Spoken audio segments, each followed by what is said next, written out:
እንኳን ለሰማዕቱ ለቅዱስ ቂርቆስና ለእናቱ ለቅድስት ኢየሉጣ እንዲሁም ለጾመ ፍልሰታ ለ15ኛው ቀን በዚህችም ዕለት ታስበው ለሚውሉ ቅዱሳን ወርሃዊና ዓመታዊ መታሰቢያ በዓላቸው በሰላም አደረሳችሁ አደረሰን። በስመ አብ ወወልድ ወመንፈስ ቅዱስ አሐዱ አምላክ አሜን። መዝሙር 19 ቁጥር 4 ድምፃቸው ወደ ምድር ሁሉ ቃላቸውም እስከ ዓለም ዳርቻ ወጣ፣ በእነርሱም ውስጥ የፀሐይን ድንኳን አደረገ። ውስተ ኩሉ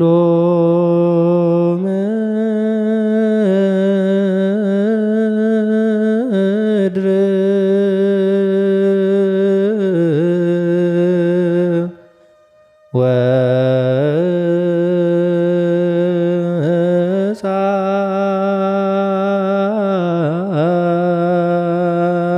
ነገሮሙ ወእስከ አጽናፈ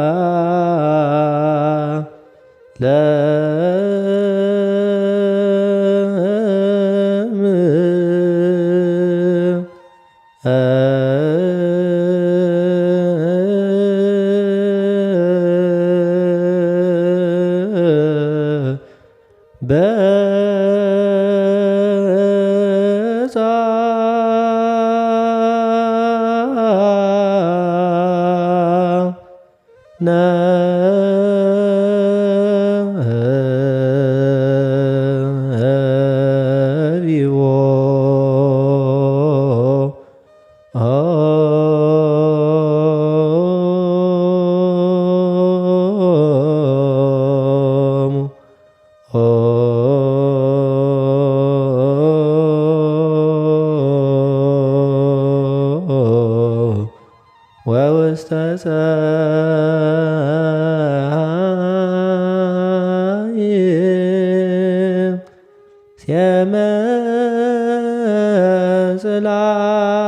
ሲመጽላሎቶ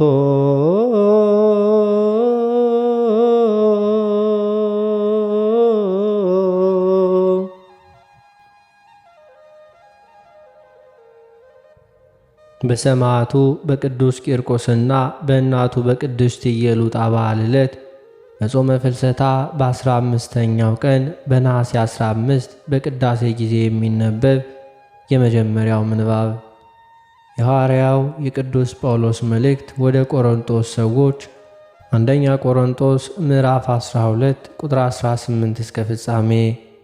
ቃሉም እንዲህ ይላል።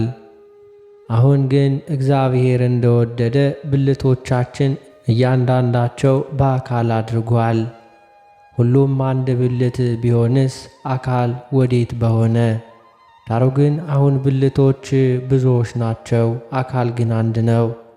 ዓይን እጅን አታስፈልገኝም ልትለው አትችልም፣ ወይም ራስ ደግሞ እግሮችን አታስፈልጉኝም ሊላቸው አይችልም። ነገር ግን ደካሞች የሚመስሉ የአካል ብልቶች ይልቁን የሚያስፈልጉ ናቸው። ከአካልም ብልቶች ያልከበሩ ሆነው የሚመስሉን በሚበዛ ክብር እናለብሳቸዋለን። በምናፍርባቸውም ብልቶቻችን ክብር ይጨመርላቸዋል። ክብር ያላቸው ብልቶቻችን ግን ይህ አያስፈልጋቸውም። ነገር ግን ብልቶች እርስ በርሳቸው በትክክል ይተሳሰቡ ዘንድ እንጂ በአካል መለያየት እንዳይሆን ለጎደለው ብልት የሚበልጥ ክብር እየሰጠ እግዚአብሔር አካልን አገጣጠመው። አንድም ብልት ቢሰቃይ ብልቶች ሁሉ ከእርሱ ጋር ይሰቃያሉ። አንድ ብልትም ቢከብር ብልቶች ሁሉ ከእርሱ ጋር ደስ ይላቸዋል። እናንተም የክርስቶስ አካል ናችሁ፣ እያንዳንዳችሁም ብልቶች ናችሁ። እግዚአብሔርም በቤተ ክርስቲያን አንዳንዶቹን አስቀድሞ ሐዋርያትን፣ ሁለተኛም ነቢያትን፣ ሦስተኛም አስተማሪዎችን፣ ቀጥሎም ተአምራት ማድረግን፣ ቀጥሎም የመፈወስን ስጦታ፣ እርዳታንም፣ አገዛዝንም፣ የልዩ ልዩ አይነት ልሳኖችንም አድርጓል። ሁሉ ሐዋርያት ናቸውን? ሁሉስ ነቢያት ናቸውን? ሁሉስ አስተማሪዎች ናቸውን? ሁሉስ ተአምራትን ይሠራሉን? ሁሉስ የመፈወስ ስጦታ አላቸውን? ሁሉስ በልሳኖች ይናገራሉን? ሁሉስ ይተረጉማሉን? ነገር ግን የሚበልጠውን የጸጋ ስጦታ በብርቱ ፈልጉ። ደግሞም ከሁሉ የሚበልጥ መንገድ አሳያችኋለሁ።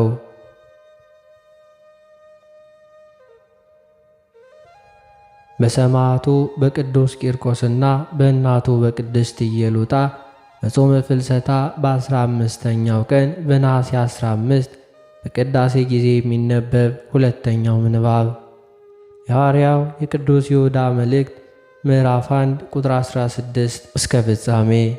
ቃሉም እንዲህ ይላል። እነዚህ እንደ ምኞታቸው እየሄዱ የሚያንጎራጉሩና ስለ ዕድላቸው የሚያጉረመርሙ ናቸው። እንዲረባቸውም ለሰው ፊት እያደሉ አፋቸው ከመጠን ይልቅ ታላቅ ቃል ይናገራል። እናንተ ግን ወዳጆች ሆይ በጌታችን በኢየሱስ ክርስቶስ ሐዋርያት ቀድሞ የተነገረውን ቃል አስቡ። እነርሱ በመጨረሻው ዘመን በኃጢአተኝነት እንደ ገዛ ምኞታቸው እየሄዱ ዘባቾች ይሆናሉ ብለዋችኋልና። እነዚህ የሚለያዩ ሥጋውያንም የሆኑ መንፈስም የሌላቸው ሰዎች ናቸው።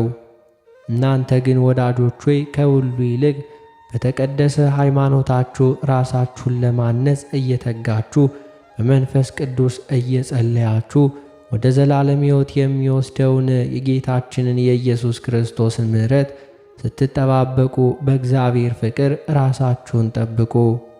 አንዳንዶች ተከራካሪዎችንም ውቀሱ፣ አንዳንዶችንም ከእሳት ነጥቃችሁ አድኑ። አንዳንዶችንም በሥጋ የረከሰውን ልብስ እንኳ እየጠላችሁ በፍርሃት ማሩ።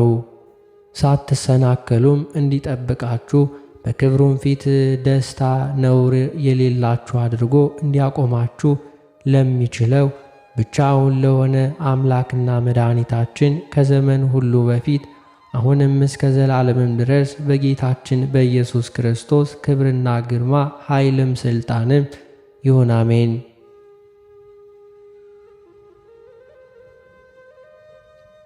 በሰማዕቱ በቅዱስ ቂርቆስና በእናቱ በቅድስት ኢየሉጣ በዓል ዕለት በጾመ ፍልሰታ በ15ኛው ቀን በነሐሴ 15 በቅዳሴ ጊዜ የሚነበብ ሦስተኛው ምንባብ የሐዋርያት ሥራ ምዕራፍ 1 ቁጥር 12 እስከ ቁጥር 15።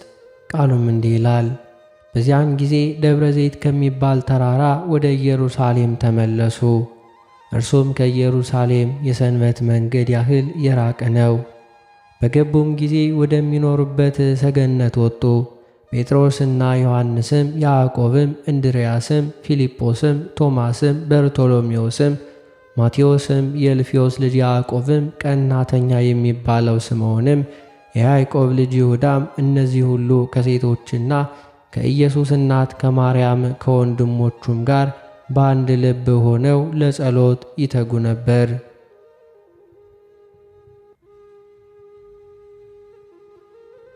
በሰማዕቱ በቅዱስ ቂርቆስና በእናቱ በቅድስት ኢየሉጣ በዓል ዕለት በጾመ ፍልሰታ በ15ኛው ቀን በነሐሴ 15 ቀን በቅዳሴ ጊዜ የሚነበብ የወንጌል ምንባብ የማቴዎስ ወንጌል ምዕራፍ 15 ቁጥር 1 እስከ ቁጥር 15። ቃሉም እንዲህ ይላል።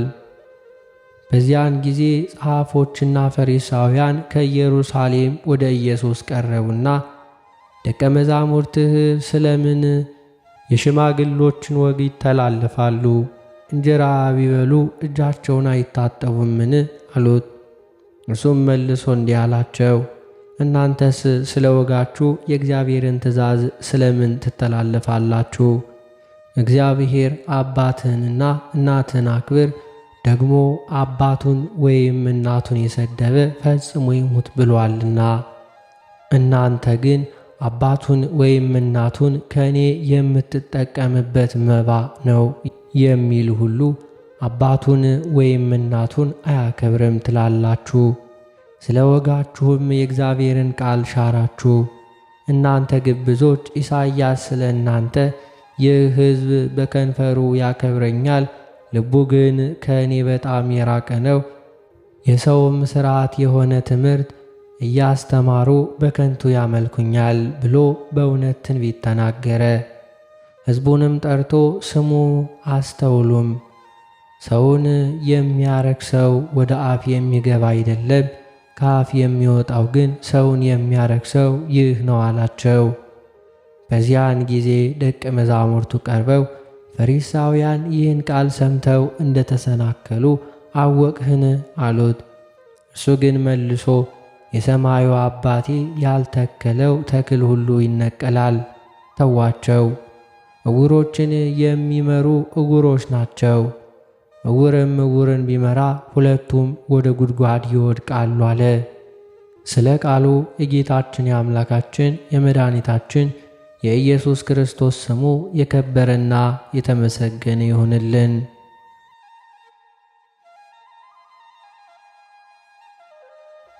የተከበራችሁ የልዑል እግዚአብሔር ቤተሰቦች፣ የእናታችን የቅድስት ድንግል ማርያም የአስራት ያደራ ልጆች፣ የቅዱሳን መላእክት፣ የቅዱሳን ጻድቃን፣ የቅዱሳን ሰማዕታት ወዳጆች፣ ከዚህ በመቀጠል የቅዱስ ቂርቆስንና የእናቱ የቅድስት ኢየሉጣን ገድላቸውን እናሰማለን። በስመ አብ ወወልድ ወመንፈስ ቅዱስ አሐዱ አምላክ አሜን። አንድ አምላክ በሚሆን በአብ በወልድ በመንፈስ ቅዱስ ስም እናምናለን። ዛሬም ዘወትርም ለዘላለሙ አሜን። ሰማዕቱ ቅዱስ ቂርቆስ እንዲህም እያለ የድርሰት ጸሎት ጀመረ። በመንግሥት በር በነበርኩ ጊዜ ይኸውም የእግዚአብሔር ቤት ነው፣ በዕንቁ የተለበጠ መጽሐፍንም ሰጠኝ። ጸሎቴ ቅድስት ቤተ ክርስቲያን ናት። ዕንቁም የእግዚአብሔር ቃል ነው። መንፈሴ መንፈስ ቅዱስ ነው። ፍጹም ጨለማ ወዳለበት ብርሃን፣ ኮከብ ጨረቃና ፀሐይ ወደሌለበት ሀገር ላከኝ። ትርጓሜዋም ለንጻቶስ ወደሆነ መጀመሪያ ወደምትገኘዋ ሀገር ደረሱ። በዚያም ከደረታቸው በላይ ሰው የሆኑ በእጃቸው ፈረስ ይዘው አገኘው። ሁለንተናቸውም አህያን ይመስላል። ከደረታቸውም ሰው መሰል ኅብረ ብዙ አራዊትና መርዛማ እባብ አለ። እነዚህ ሁሉ ይገድሉኝ ዘንድ ወደዱ፣ መንፈሴም እንዲሁ አስወገዳቸው። እኔም አሸዋማ ወንዝ ካለበት ባቢሎን ደረስኩ። እንደ ዕብራውያን ምኵራብ ከዕለተ ሰንበት በስተቀር መሻገር የሚቻለው አልነበረም። እኔ ግን በእግዚአብሔር ኃይል በዕለተ ሐሙስ ተሻገርሁት።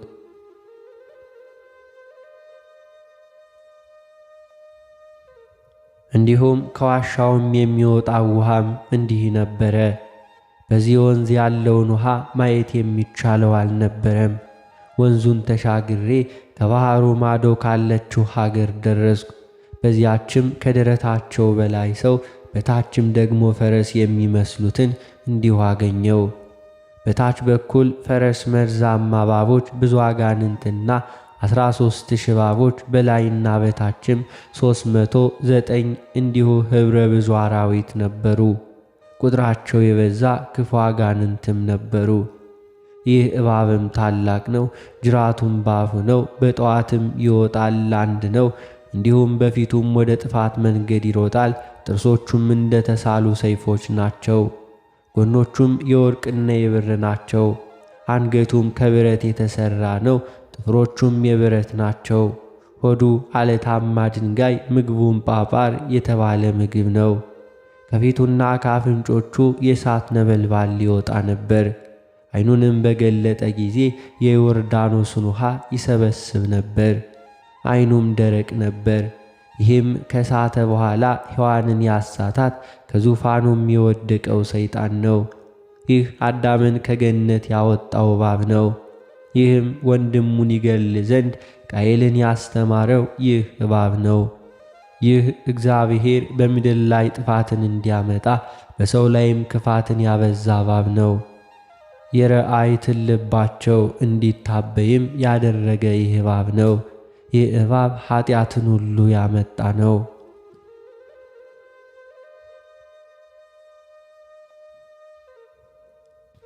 በእስራኤል ልጆች ላይ የፈርዖንን ሚስት ልቦና ክፉ ያደረገ ይህ እባብ ነው። ይህ እባብ የፈርዖንን ልብ ያደነደነው ነው። እስራኤል የላም ጣዖትን እንዲሰሩ ያሳሰባቸው ይህ እባብ ነው። በቤርሳቤ ደም ግባት ምክንያት ዳዊትን ያሳተው ይህ እባብ ነው። ይህ እባብ ሶሎሞንን ከጣዖት በኋላ እንዲከተል ያደረገው ነው። ሕዝቦቹ እንዳይመለሱ በኢየሩሳሌም ለእግዚአብሔር እንዳይሰግዱ ኢዮርብዓም የወርቅ ጣዖት እንዲሠራ ያሳተው ይህ እባብ ነው። ይህ እባብ በኤልዛቤል ዘመን ኤልያስን ያሳደደው ነው። ርኩስ ጣዖታትን እንዲሠራ በእግዚአብሔር ቤት እንዲቆም ምናሴንም ያስተማረው የመራው ይህ እባብ ነው። በዓለም ላይ ይህ ሁሉ ጣዖትን ሁሉ ያስመለከ ይህ እባብ ነው። በመጀመሪያም ስለ ሳተ የሰዎች ጠላት የሆነው ይህ እባብ ነው።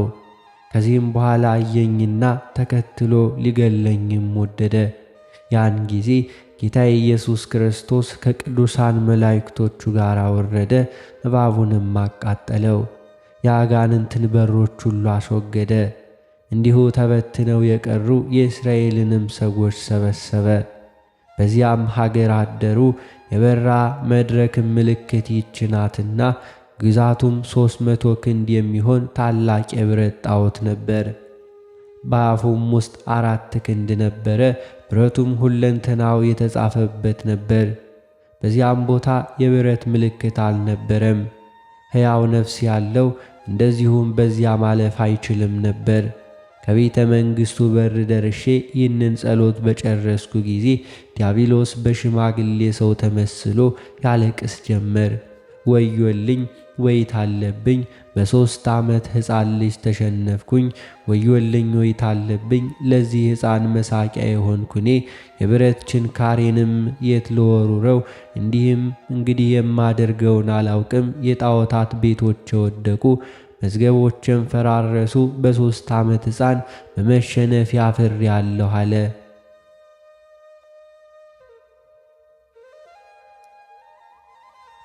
ጎልማሳ ቢያሸንፈኝ ድንቅም አልነበረም። ነገር ግን ትንሽ ሕፃን አሸነፈኝ።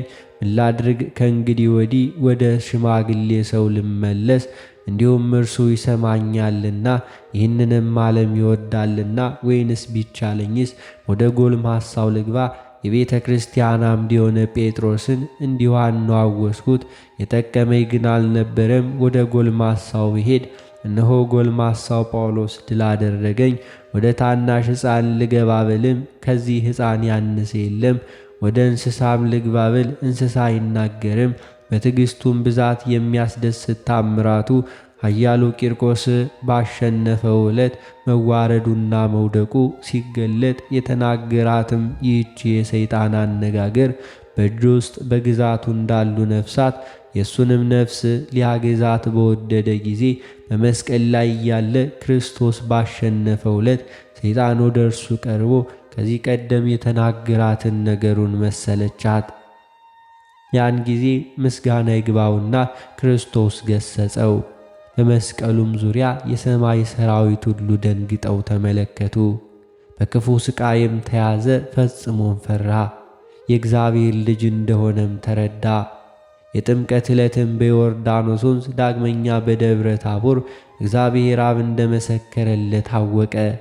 ከዚህም በኋላ በእርሱ ምክንያት አላሰበም።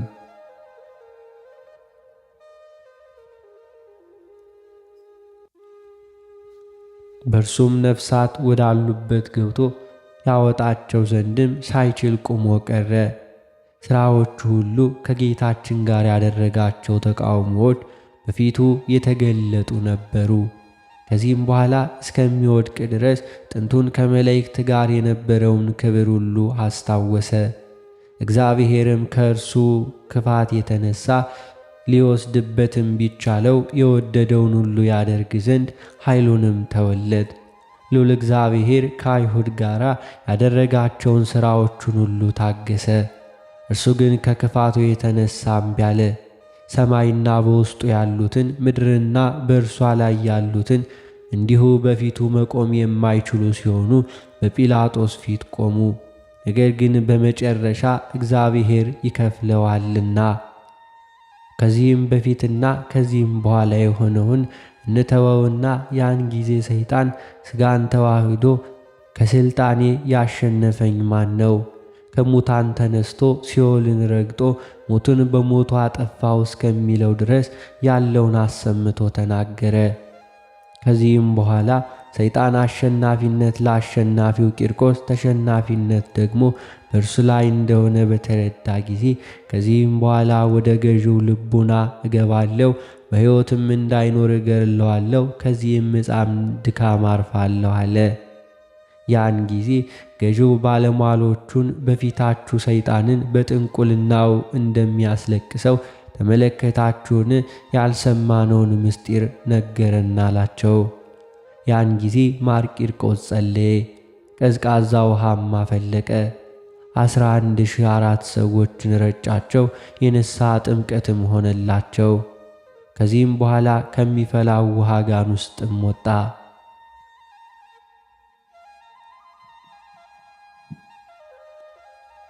እንዲሁም ከወታደሮቹም 40 ወንዶችን ገደለ። ገዢውም በዚያ ውሃ ውስጥ መድኃኒት አድርጎበት እንደሆነ እንጃም አለ። ገዢውም ጋኑን ይመለከት ዘንድ ቀረበ። ቅዱስ ቂርቆስ 3 ጣቶቹንም ነከረና በገዢው አንገት አስቀመጠው። ከአንገቱም ያለው ሰውነቱ ተመለጠ። ያን ጊዜ ገዢው ሕፃኑን እነሆ አምላክ እንዳለህ አወቅ፣ አድነኝ፣ ፈውሰኝ አለ። ቅዱስ ቂርቆስም መለሰለት፣ በዚህ ነገር ዕድል የለምና እንደማታምንም አውቃለሁ። ነገር ግን ስለሚያምኑት ስለ እነዚህ እፈውስሃለሁ አለው። ቅዱስ ቂርቆስም ጸለየና የተመለጠች አንገቱን አዳነው። ብፁዕ የሚሆን ነቢይ እንዲሁ ቢከቡት በመጡ ጠላቶቹ ላይ ጸልዮ ዓይናቸውን አሳውሮ በሥልጣኑም ስር እንዳደረጋቸውና ምግብና ውሃ እንደሰጣቸው ሁሉ ብፁዕ ቂርቆስም በጠላቱ ላይ ይህንን ቸርነት አደረገ። በዚህም ምክንያት ምሕረትና ቸርነትን አድርጓል። ገዢውም አንገቱ እንደዳነለት በተመለከተ ጊዜ ጮኸ፣ አልፋ ሆይ ምስጉነ፣ ራጉኤል፣ አጶሎን፣ አቴናና አርያም ሆይ የተመሰገናችሁ ናችሁ። ክብርን ለተሞላ ለአርጤምስ ምስጋና ይሁን። የሰማይ አምላክ አንተ ክርስቶስ ምስጉን ነህ አለ። ከዚህም በኋላ ሰማዕቱ ቅዱስ ቂርቆስ የአማልክቶችህን የአጋንንትን ስም መጥራትን አስቀድመ ከዚህ በኋላ የክርስቶስን ስም ጠራህን? ለሁለት ጌቶች የሚገዛ ባሪያ የለም። ይህ ካልሆነ ግን አንዱን ይወዳል፣ ሌላኛውን ደግሞ ይጠላል። በቁዝም ዘመነ መንግሥት የእስራኤል ልጆች እግዚአብሔርን ሳይፈሩ ጣዖታትን ያመልኩ እንደነበር አንተም እንደዚሁ ታደርጋለህና አለው።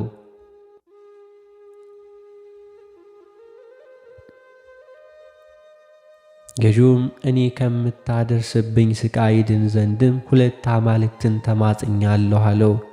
ገዢውም ከዚህ ቦታ ወደ ሌላ ቦታ ሄደ። በዚያም 70 ሰው ሊያንቀሳቅሰው የማይችለውን የተተከለ ድንጋይ አገኘ።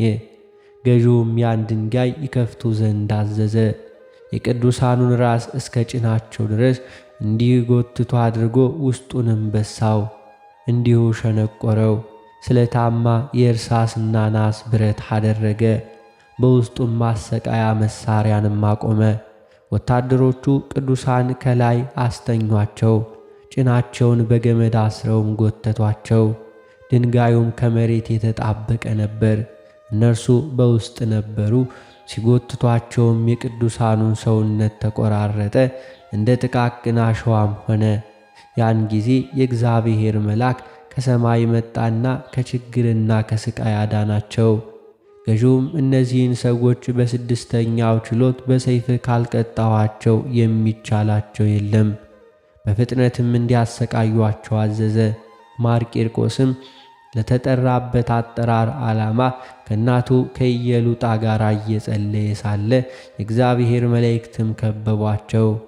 ጌታችን መድኃኒታችን ኢየሱስ ክርስቶስም በልባቸው ውስጥ ያለውን የሚያውቅ ሲሆን ቃላቸውንም የሚሰማ ዘንድ ከሰማይ መጣ። ማር ቅዱስ ቂርቆስ ጌታችን ማኅበረ መላእክትን አስከትሎ ሲመጣ ባየው ጊዜ እንዲሁ ሰገደለት። ጌታዬ ሆይ እንደ ቸርነት የምለምንህን ሁሉ ስጠኝ፣ ካልሰጠኸኝማ ግን ከጻፍከኝ የሕይወት መጽሐፍ ደምስሰኝ አለ። መድኃኒታችንም ማር ቂርቆስን የምትሻውን ሁሉ ለምነኝ እሰጥሃለሁ አለው።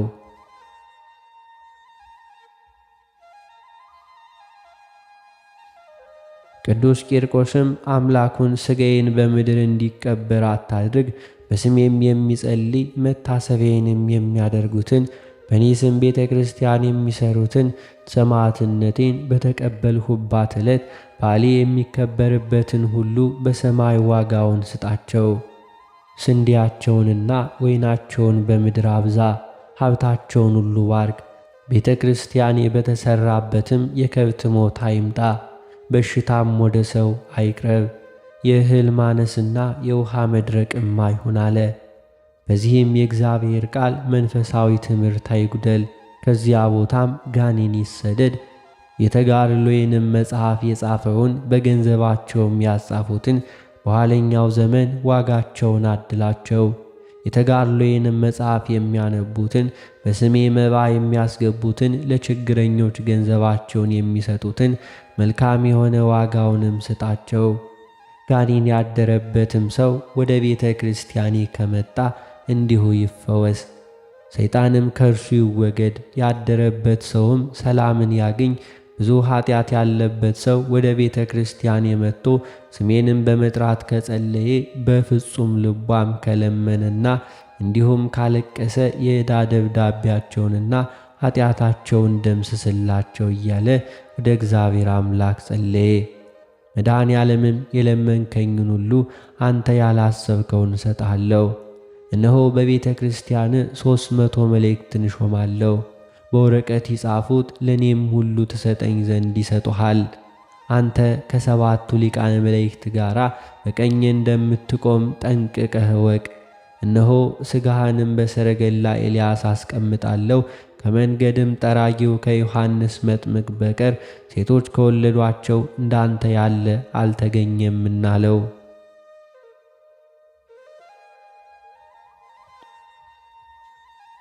ምስጋና ይግባውና መድኃኒታችን ኢየሱስ ክርስቶስ ይህንን ቃል ኪዳን ሰጠው።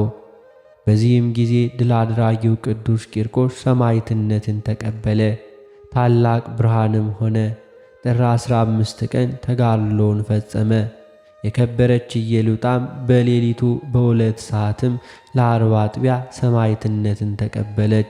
ሕይወትንም የሚያድል ጌታችን ክርስቶስም የፀሐይ ብርሃን የማይስተካከለውን አክሊል ከራሳቸው ላይ አኖረ። ገዥውም 11,004 ሰዎችንም ሁሉ ይገድሏቸው ዘንድ አዘዘ።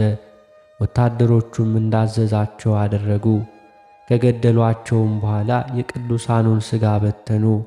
የእግዚአብሔር መላእክትም ሥጋቸውን ሰበሰቡ፣ የተቆራረጠውንም ሁሉ ጠበቁት።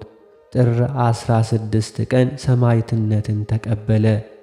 ጠያቂው ሰው ሕፃኑ ቅዱስ ቂርቆስ የ3 ዓመት ሕፃን ነው። ብዙ ሽማግሌዎች ሊጀምሩት እንኳን የማይችሉትን ይህንን ያክል ተጋድሎ እንዴትስ አበዛ ብሎ ቢጠይቀንም እንደዚሁ እንዲህም ብለን እንመልስለታለን። ይህስ ከማርታና ከእህቷ ከማርያም ጋር ይመሳሰላል። ጌታችንም ከማርታ ምግባር ይልቅ የማርያምን ተግባር ፈጽሞ አመስግኖታልና። ማርታ እንደዚሁ በሥጋዋ ሥጋን አገለገለች፣ ይኸውም ምድራዊ ምግብ ማዘጋጀት ነው። ማርያም ግን በመንፈስ ቅዱስ መንፈሳዊ አገልግሎትን አገለገለች፣ ይኸውም የእግዚአብሔርን ቃል መስማት መማር ነው። ጽድቅ በዕድሜ ብዛት አይደለም። አገልግሎት ለዮሐንስ ከጴጥሮስ ይልቅ ክርስቶስን መውደድ ነውና።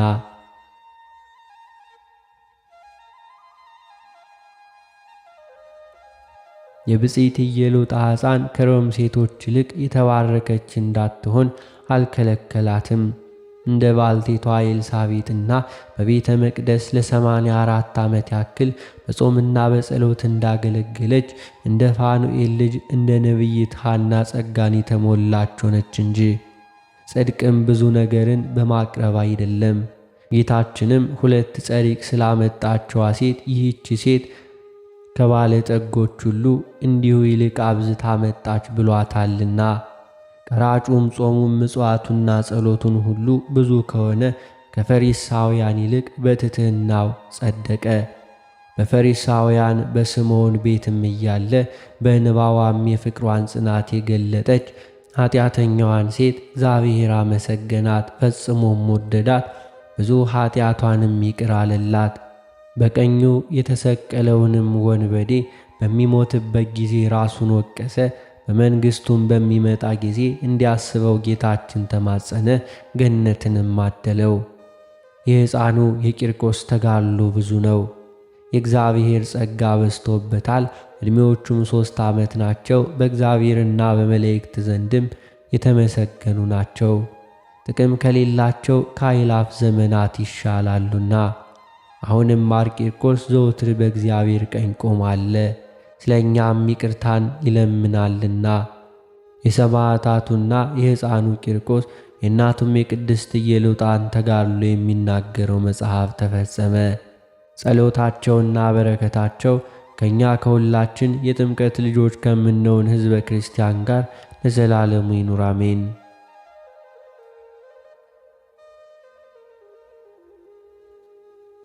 አንድ አምላክ በሆኑ በአብ በወልድ በመንፈስ ቅዱስ ስም የሚነበብ በብዙ ሥቃይ የክርስቶስ ምስክሩ የሆነ የቅዱስ ቂርቆስን የታምራቱን ዜና የሚሰሙ ጥቅም ይሆን ዘንድም እነሆ እንናገራለን።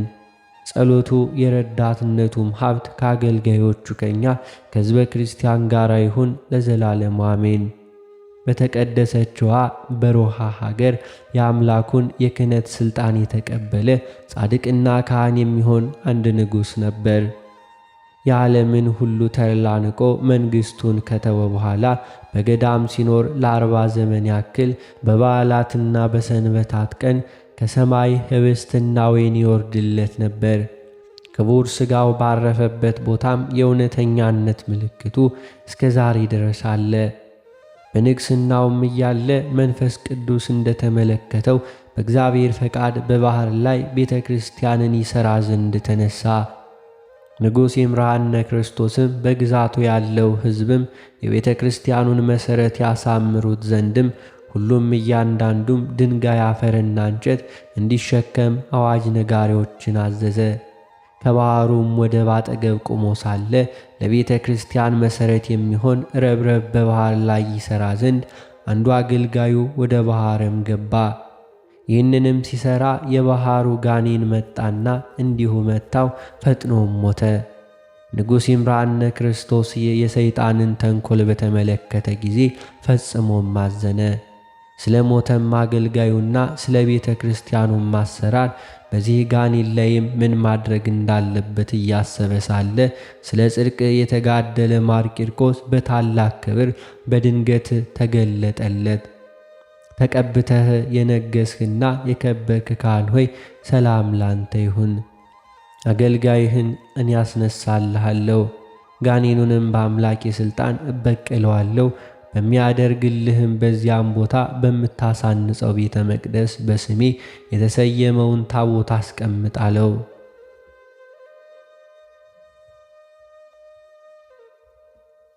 ንጉሡም የክርስቶስን ሰማዕት እሺ እንዳልክ አደርጋለሁ በማለት ለእርሱ መለሰ። ያን ጊዜ ማርቂርቆስ እጁንም ዘረጋና የጋኔኑን የራስ ጸጉሩንም ያዘው፣ ከባሕሩም ውስጥ አወጣው። ቁመቱ እጅግ ረጅም ነበረ። ሁለንተናውም በእሳት እንደተቃጠለ ግንድ ጥቁር ነበረ። ከተቀደሰችዋ ከሮሃ ሀገር እስከ ምዕራብ ጎጃም ድረስ እንደ ድንጋይ ወነጨፈው። በዚያን ጊዜም ሞተ። የሞተው አገልጋይም ተነሣ፣ ንጉሡን ፈጽሞ ተደሰተ። ይህችንም ቤተ መቅደስ ከሩቅ 5 ጊዜ የእንዶድ እንጨት እየተሸከመ ሠራት። ከአገልጋዮቹም ጋር ሲሠራ ይውል ነበር። ጌታችን ኢየሱስ ክርስቶስም የመቅደሷን አሰራር እየተመለከተ ከእርሱ ጋር ነበረ። የቤተ ክርስቲያኒቱ ሥራ ከተፈጸመ በኋላ ንጉሥ ይምርሃነ ክርስቶስ በሕፃኑ በቅዱስ ቂርቆስ የተሰየመውን ታቦት አስገባ። ይህችንም ቤተ መቅደስ የሚያምር መልክ ባላቸው በከበሩ አልባሳትም አስጌጣት። ጥቅምት 19 ቀንም ቀደሰባት። ወዳጆች ሆይ ሰማዕቱ ቅዱስ ቂርቆስ ለንጉሥ ይምርሃነ ክርስቶስ በአምላኩ ኃይል ያደረገለትን ታምር ተመልከቱ።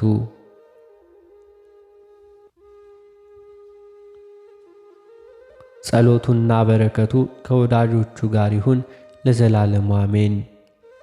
አባታችን ሆይ በሰማያት የምትኖር፣ ስምህ ይቀደስ፣ መንግሥትህ ትምጣ፣ ፈቃድህ በሰማይ እንደሆነች እንዲሁም በምድር ትሁን። የዕለት እንጀራችንን ስጠን ዛሬ፣ በደላችንንም ይቅር በለን እኛም የበደሉንን ይቅር እንደምንል። አቤቱ ወደ ፈተናም አታግባን ከክፉ ሁሉ አድነን እንጂ መንግሥት ያንተ ናትና፣ ኃይል፣ ክብር፣ ምስጋና ለዘላለሙ አሜን። እመቤታችን ቅድስት ድንግል ማርያም ሆይ በመልአኩ በቅዱስ ገብርኤል ሰላምታ ሰላም እንልሻለን።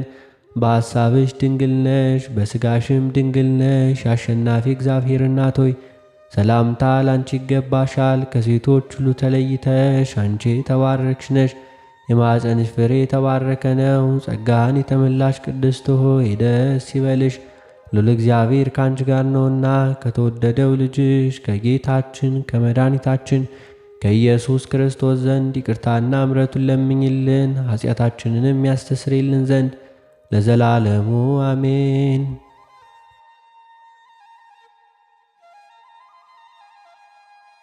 የተከበራችሁ የሉል እግዚአብሔር ቤተሰቦች ከዚህ በመቀጠል በነሐሴ 15 ቀን የሚነበበውን ስንክሳር እናሰማለን። በስመ አብ ወወልድ ወመንፈስ ቅዱስ አሐዱ አምላክ አሜን። አንድ አምላክ በሆነ በአብ በወልድ በመንፈስ ቅዱስ ስም ነሐሴ 15 በዚች ቀን የመኮንን በርባኖስ ልጅ ቅድስት ክርስቲና በሰማዕትነት ሞተች። አባቷ ጣዖታትን የሚያመልክ ነው። እርሷም አባቷ እንዳስተማራት ታጥናቸው ነበር። በአንዲትም ዕለትም አስባ ተመራመረች። ልቧም እግዚአብሔርን መፍራት አሳደረ። ተነስታም ፊቷን ወደ ምስራቅ መልሳ ቆመች። የምትጓዝበትን የሕይወት መንገድም ይመራት ዘንድ ጸለየች። መንፈስ ቅዱስ አንድነቱንና ሦስትነቱን ገለጠላት። አባቷን በመጣ ጊዜ ልጄ እንዴት ነሽ አላት። በክብር ባለቤት በክርስቶስ ሕይወትም አለሁ አለችው። አባቷም ሰምቶ ደነገጠ። ልብሽን ምን ለወጠው አላት። እርሷም ከሰማይ አምላክ ተማርኩ አለችው። ከዚህም በኋላ አባቷም እያዘነ ሄደ። እርሷም ተነስታ ወደ እግዚአብሔር አምላኳ ጸለየች። ያን ጊዜ የእግዚአብሔር መልአክ መጥቶ እንዲህ አላት፣ በርቺ፣ ከሦስት መኳንንት ትሰቃይ ዘንድም አለሽ። አዳኝ በሆነ በጌታችን ክርስቶስ መስቀል አተማት፣ ሰማያዊ ኅብስትንም ሰጣት። ከዚህም በኋላ ተነስታም ጣዖታቱ ወዳሉበት ቤት ገብታ ቀጠቀጠቻቸው። አባቷም አይቶ እጅግ ተቆጣ። ልጁንም ይገርፏት ዘንድ አዘዘ። በሥጋዋም ስለ ደም ፈንታ ማርም ወጣ። ሁለተኛም በበረት አልጋ ላይ አስተኝተው ከበታቿም እሳት እንዲያነዱ አዘዘ። እርሷን የነካት የለም፣ ነገር ግን ከአረማውያን ብዙዎችን አቃጠለ። ዳግመኛም በታንኳ አድርገው ወደ ባሕር ይጥሏት ዘንድ አዘዘ። በጸለየችም ጊዜ የክብር ባለቤት ጌታችን ኢየሱስ ክርስቶስ ከመላእክት ጋር መጥቶ ራሱ እንዲሁ አጠመቃት። ሚካኤልም በእሳት ጉጠትም የክብር ባለቤት የሆነ የክርስቶስን ሥጋውና ደሙንም እንዲሁ አቀበላት። ከጣዖታት እድፍም አነጻት። በዚያችም ሌሊት አባቷ ርባኖስ ሞተ።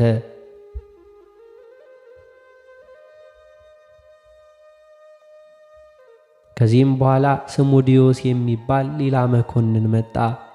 ቅድስት ክርስቲናንም አምጥተው ራቁቷን ሰቅለው ከበታቿ እሳት እንዲያነዱ አዘዘ። ሴቶቹም ራቁቷን አይተው መኮንኑን ረገሙት፣ እነርሱንም በሰይፍ አስቆረጣቸው። እርሷ ግን ምንም አልነካትም። ሕዝቡም ይህን ታምር አይተው የክብር ባለቤት በሆነ በጌታችን ኢየሱስ ክርስቶስ 30,012 ሰዎች አምነው በሰማዕትነት ሞቱ። ከሃዲው መኮንን ዲዮስም በድንገት ሞተ። ሦስተኛውም መኮንን መጣ። የከበረች ክርስቲናንም ይዞ ለአማልክት ትሰዋ ዘንድ አባበላት። እርሷም እንዲህ አለችው፣ አንተና አማልክቶች ለዘላለም ወደማይጠፋ የገሃነም እሳት ትወርዳላችሁ። እጅግም ተቆጥቶ ወደ እሳት ማንደጃው ውስጥ እንዲጨምሯት አዘዘ። ምንም የነካት አልነበረም። ዳግመኛም ለአራዊት ይጥሏት ዘንድ አዘዘ። እነርሱም ግን የእግሯንም ትቢያ ላሱ። እባቦች የሚያጠምደውንም ነከሱና ወዲያውኑ ሞተ። ሁለተኛም ምላሱንም ቆረጡት። የምላሱንም ቆራጭ አንስታ ከመኮንኑ ዓይኖች ላይም ጣለችውና ዓይኖቹንም አሳወረችው። እንዲሁ ቁጣንም ተመልቶ ለእባቦች እንዲጥሏት አዘዘ። አንዲቷም እባብ ልቧንም ነደፈቻት፣ አንዲቱ ደግሞ ጎኗንም እንዲሁ የምስክርነት ተጋድሎውንም ፈጸመች። ነፍሷንም አሳልፋ የድል አክሊልንም ተቀዳጀች። ለእግዚአብሔር ምስጋና ይሁን፣ እኛንም በጸሎቷ ይማረን፣ በረከቷም ከእኛ ጋር ትኑር ለዘላለም አሜን።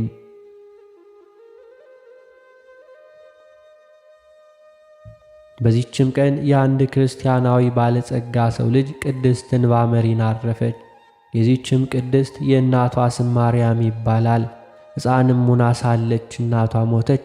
አባቷም አድጋ አካለ መጠን እስከምትደርስ መልካም ትምህርትን እያስተማረ አሳደጋት።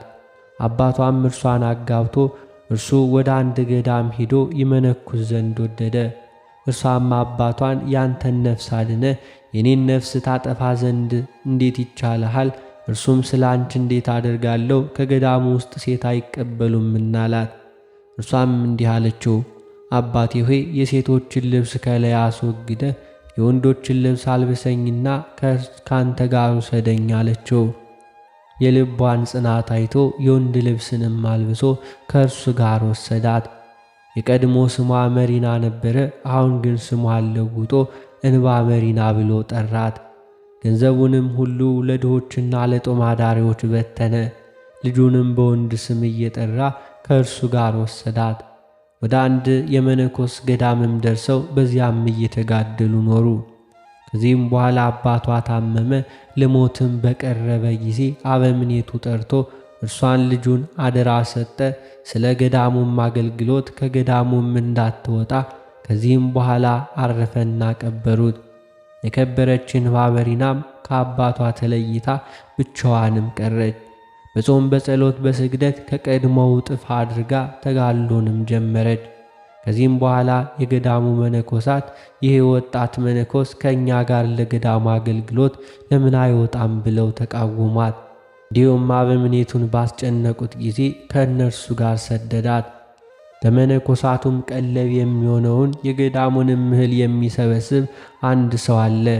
መነኮሳቱም በሚወጡ ጊዜ ከእርሱ ዘንድም አድረው እህላቸውንም ሁሉ ይጭናሉ። የእንግዳ መቀበያ ቤትም በዚያም አለ፣ በዚያም እንዲሁ ያድራሉ።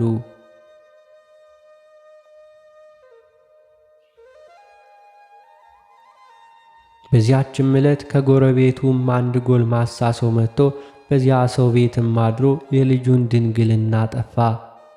እንዲህም አላት፣ አባትሽ ማን ደፈረሽ ብሎ የጠየቀሽ እንደሆነ አባ እንባ መሪና የሚሉት ወጣት መነኩሴ ደፈረኝ በይ። በጸነሰችም ጊዜ አባቷም አወቀ። ማን የደፈረሽ ብሎም ጠየቃት። እርሷም እንዲህ ብላ መለሰችለት፣ አባ እንባ መሪና የሚሉት ወጣት መነኩሴ ደፈረኝ። ያን ጊዜም ተነስቶ ወደዚያ ገዳም ሄዶ መነኮሳቱን ይረግማቸው ጀመር። አበምኔቱም ሰምቶ ወጣትና መነኮሳቱን ለምን ትረግማለህ? እግዚአብሔርን አትፈራውም? ምን አለው።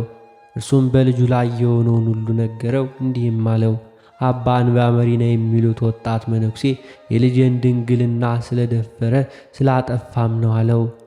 አበምኔቱም በሰማ ጊዜ እውነት መሰለውና እጅግም አዘነ። ሰውየውንም እንዲህ ብሎ ለመነው፣ በአንድ ሰው በደል ንጹሕ የሆኑ መነኮሳቱን በሕዝባውያን ፊት አዋረድካቸው፣ ይህንንም ነገር ሰውር። ከዚህም በኋላ ቅድስት እንባ መሪናንም ጠርቶ ይገስጻትና ይረግማትም ጀመረ። እርሷም ስለምን እንደሚረግማት አላወቀችም ነበር። ባወቀችም ጊዜ ከእግሩ በታች ወድቃ እኔ ወጣት ነኝና በደሌን ይቅር በለኝ ብላ ለመነችው። እርሱም እጅግ ተቆጥቶ ከገዳሙም አባረራት። እርሷም ከገዳሙ ውጭ ሆና እየተጋደለች ኖረች። ያችም ልጅ በወለደች ጊዜ የልጅቷ አባትም ሕፃኑንም አምጥቶ ለቅድስት እንባ መሪና ሰጣት። እርሷም እግዚአብሔርን እያመሰገነች ተቀበለች። በላሞችና በበግ ጠባቂዎችም ዘንድ ለሕፃኑ ወተት እየለመነች መዞርን ጀመረች። እንደዚሁም አድርጋ ሕፃኑንም አሳደገችው።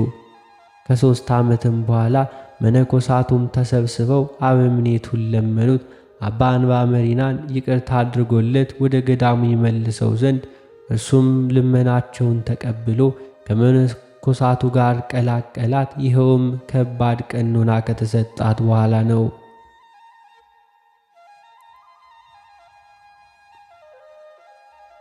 ከዚህም በኋላ ጭንቅ የሆነ ሥራንም ሁሉ ትሠራ ጀመር።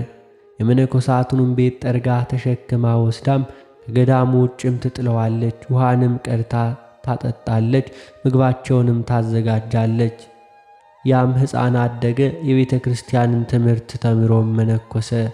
40 ዓመትም ሲፈጸም 3 ቀኖች አክል ታማ በሰላም አረፈች። ደውልንም ደውለው መነኮሳቱ ሁሉ ተሰበሰቡ። ሲገንዙም ገብተው ልብሷን በገለጡ ጊዜ እርሷ ሴት እንደሆነች አግኝተው ደነገጡ፣ መሪር እንባንም አለቀሱ።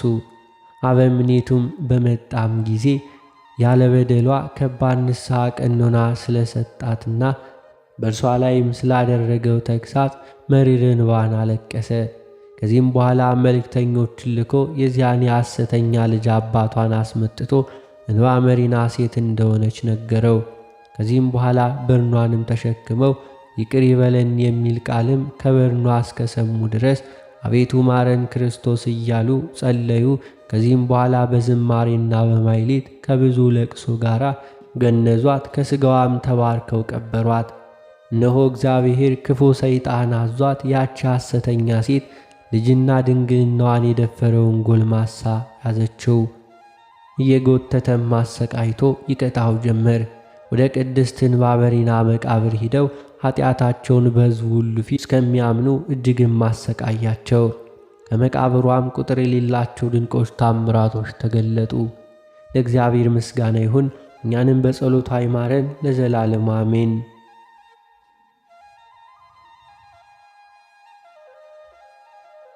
በዚህችም ዕለት በንጉሥ ዳስዮስ ቄሳር ዘመን ቅዱስ ለውረኒዮስ በሰማዕትነት አረፈ። ይህም ቅዱስ በሃይማኖት የጸና ነው።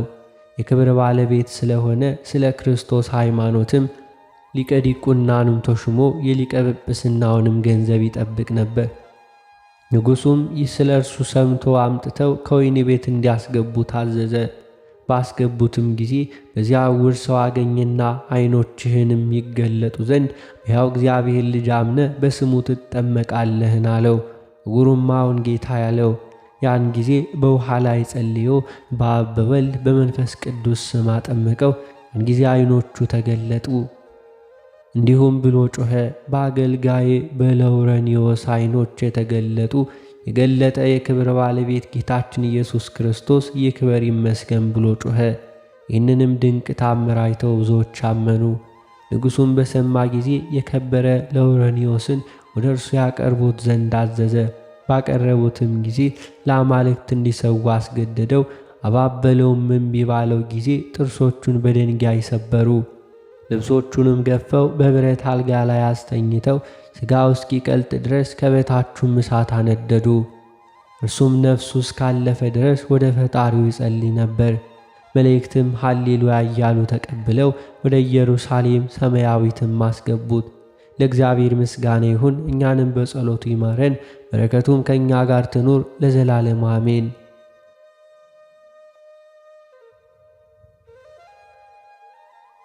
በዚህችም ቀን አምላክን ስለወለደች እመቤታችን ድንግል ማርያም ሥጋዋን ስለ መገነዝ የሐዋርያት ስብሰባ ሆነ።